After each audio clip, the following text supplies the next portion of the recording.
Hi, my name is Mark and welcome to Membership Websites. So a question that comes through sometimes is, can you clone another member's account? And the answer to that is yes, with the new Brilliant Directories update.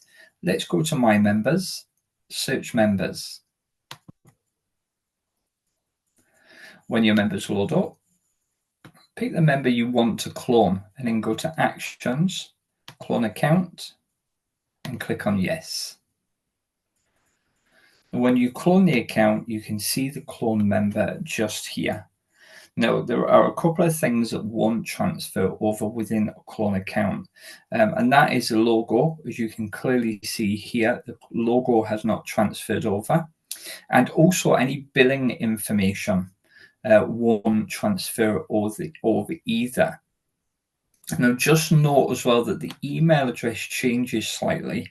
It introduces this cloned section just at the start of the email address. So you would need to amend that if you didn't want that being part of that email address. There are some use cases where businesses, you might clone business profiles, and that's where maybe you have a business that covers multiple regions. So what essentially you could do would be clone the listing and put each region in each listing and make that listing suitable for that area.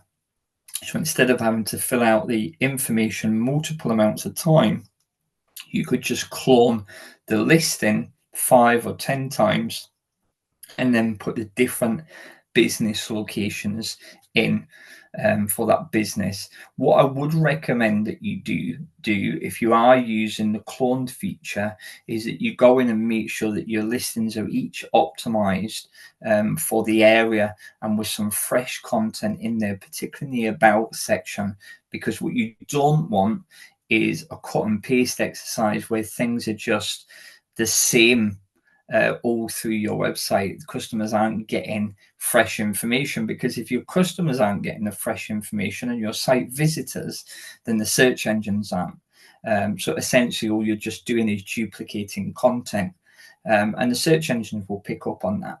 So be very careful if you are using the cloned member feature. It is possible to do, but you really still need to get in there and address a listing, even if it's the same business, just a different area. I hope that helps, and thanks for watching.